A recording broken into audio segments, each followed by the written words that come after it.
Iron Fist. This might be the shortest review that we ever did of this particular episode. War is going crazy. He's seeing blood everywhere. Okay. He's losing his mind. Okay. Danny losing his mind too. Okay. Let me just cut to the fucking chase because again, we got to get this done within 2 minutes. No, about Ward. 5 minutes. About 5 minutes. Well, Ward. Okay, Ward is going crazy over the fact that his father's technically, or at least he killed his father again, and basically he's kind of in like his little, if I want to call it, in his denial space. So basically he's kind of living like in the Shining Land, where every single time he goes somewhere he sees blood. When there's nothing, he's really trying to get the fuck out of there. Really wants to leave the company.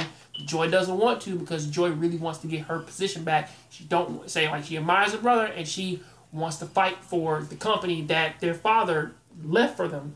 You know, and she went and she has blackmail photos of all of the board members, so basically she can use those to get their seats back of saying we will go public with this shit. Fuck all y'all reputations up. On the flip side of that, Danny Rand, the real main character, the guy who I actually like, who has a lot of facial emotions, the same as Ward, but still, it's like he's kind of going over this thing of, well, my mother died. Well, both my parents died, and I really want to know if Gao did it. And that's a very, very, very strong thing. I've been constantly asking the question of what would you do if you found the person who killed your parents or basically had a hand in them dying? Because of them pilot got hit with poison. Of the special black the hand poison which killed the pilots which made the plane go down. And basically, they kind of have a little miniature recreation of the Daredevil Punisher conversation between Claire and also Colleen in the plane, basically, which is basically life is precious. You should never just take someone's life. Which is basically boiled down to, okay, she's a nurse, she has to say that because she kind of has to save lives, versus a warrior who's taught through Bruce, that sometimes taking a life is a needed thing.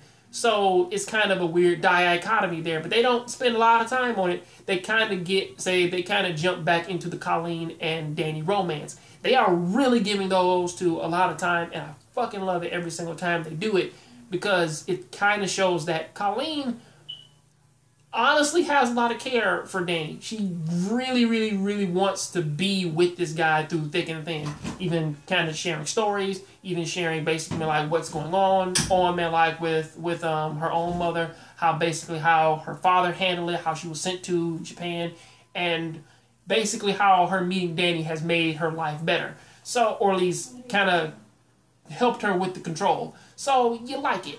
Like it's a cool back and forth. They do end this off, man, with the whole glorious thing of Danny going crazy, fighting a drunken master, beating the shit out of him, and then them kind of saying, well, yeah, you're kind of getting out of control, with your anger and shit. And Guile says, no, that's not a bad thing. You need to let those emotions out, because when you let them out and mix them with your Iron Fist thing, they kind of make you better. Because again, she does say that she wants to teach him for that, but he's like, hell no, you killed my parents, you found out about that poison, blew the back out of a wall, as everybody thought that he was just going to kill her ass.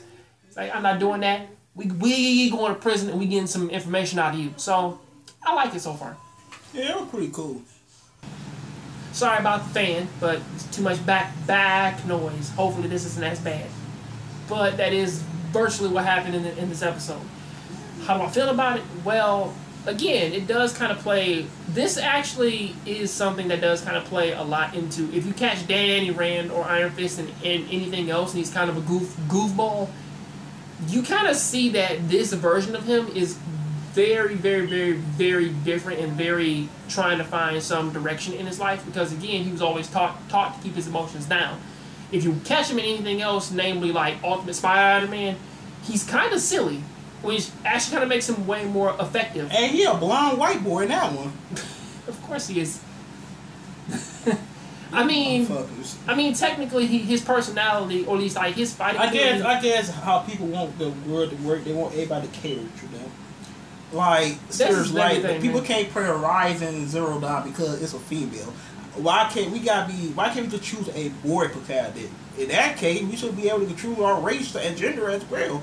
like go back and forth, race generate any character. We could just make up our own character in every game. I like JRPGs because man, like I need to play MMORPGs and call the fucking. I like JRPGs because I can make my own like Persona, character. So basically, Persona, like, why you gotta be a boy? Why can't be a girl? Well, you can in P3P, but guess what? Nobody bought that one. Did they? Nope. So shut the hell up. Well, they will. Like I say, you will choose your gender. They will choose your race. They tried that shit for Mass Effect and Andromeda, and motherfuckers freaked the fuck out, man, because they're like the animations are bad. That facial animation is kind of scary though. They're like Chucky monsters. Yeah, I know. All the animations, motherfuckers are falling through the world and shit. All that. That's why I don't buy games day one normally. Games like that.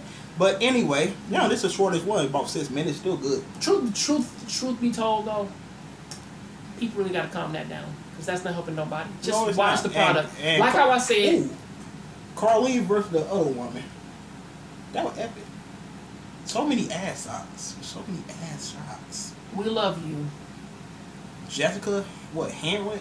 Henwick. You is beautiful. We love you. Yes, I need one of those. I only like Asian girls, but the one mixed with white, I can mess with them. You gotta fix that. But as it stands, they're not that cute though. They're like big head little girls with little eyes. You gotta fix that, buddy. Dude, you need to fix your goddamn. You know what? Another day. Whatever. Another day. As it stands, okay. What's name is nice. We love Colleen. We love Danny because he's actually really, really, really good. As people love to say that Finn Jones is a terrible Iron Fist. Actually, he's not. He's actually really good. But as it stands. Show's really good. It's amazing. Stop trying, man, to shit on this show. And guess what? When the Defenders come out, I guess it'll be a different take on everything. Because again, it's like now we have everybody like in one major circle. Oh. However, I do kind of wonder how Matt Murdock is really going to try and talk Danny Rand out of killing people like man when they piss him off. Also, we gonna it'll be like 5. We're gonna finish the last 5 episodes. Hopefully this week. We'll get to 3 of them this week. Let me ask you a question. Do you honestly think that Matt Murdock can beat Iron Fist? Daredevil? No. Right answer.